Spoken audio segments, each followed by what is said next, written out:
Ulo, mukhang talampakan. Este, hanggang talampakan. Yeah! Tara na! At makipag-ututang dila kay Laika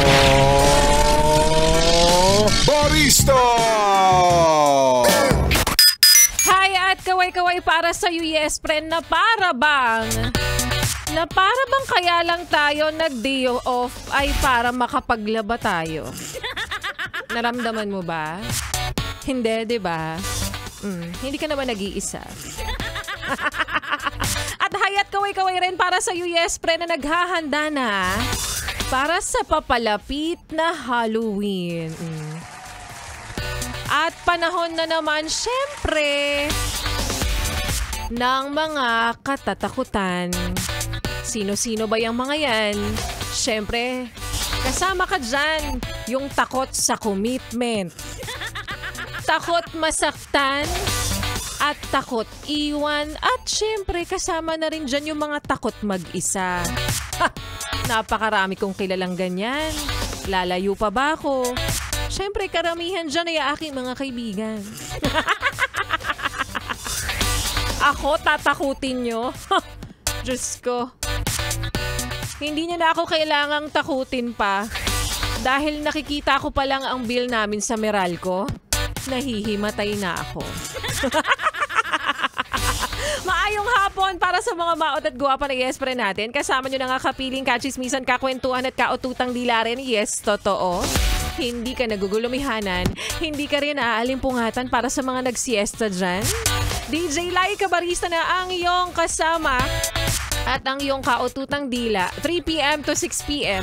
dito sa iyong solid na paboritong kabanding ang 101.1 Yes FM.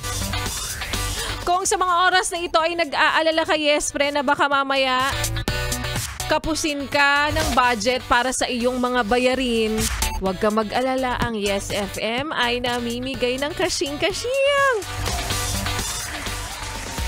Para sa iyo, syempre, na sumasali para po sa ating Solid 100 Days of Christmas! Kasabay ng mga nangyayaring katiwalian, nandito naman ang Yes FM na namimigay ng 1,000. At kasabay rin ng countdown natin sa Pasko, syempre ang Yes FM namimigay ng tig-1,000 piso. O diba? Saan ka nakakita niyan? Masyadong malaki? Small thing. Maliit na bagay yan para sa amin mga yes friend. At para sa iyo na hindi pa nga nananalo, sumali lang at makinig simula po umaga hanggang gabi at Lunes hanggang Linggo. Kaya naman i-congratulate natin yung ilang mga yes friend nating nanalo na nitong nagdaang araw. Congratulations kahapon sa winner ni Ganda Wanda, si Jomel Capilo, at ang winner kanina ni Rico Pañero, si Arnold Alfonso. No October 25 naman, nanalo rin, nakatanggap ng 1,000 piso si Rochelle Padin.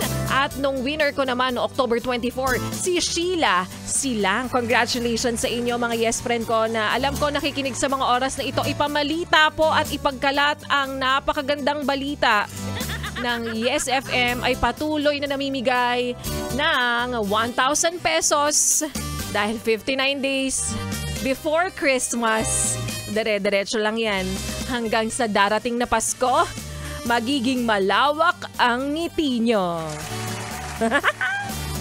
Basta lagi kang sumasali at nakatutok. Alamin mo lang yung mechanics.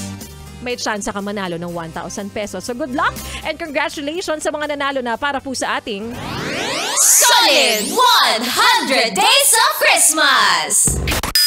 At kapalit ng mga ipinamimigay namin, yes friend, tulad lang ng ginagawa mo ngayon, nakatutok ka, nakikinig ka, at kasama mo ang Yes FM sa iyong biyahe, sa loob ng tindahan, o kaya sa loob ng inyong tahanan, huwag mo nang ilipat ang iyong stasyon. Huwag mo na rin ipihit pa ang iyong talapitan sa kalaban dahil magbabalik po si Laika Barista at sa aking pagbabalik.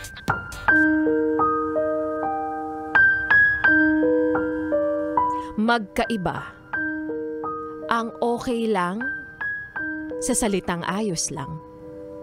Kasi minsan, Hindi ka naman talaga okay. Pero ayos lang. At yan nga, yes friend, ang kwento na ating mapapakinggan mamaya sa aking pagbabalik para po sa ating Laika Barista Moments.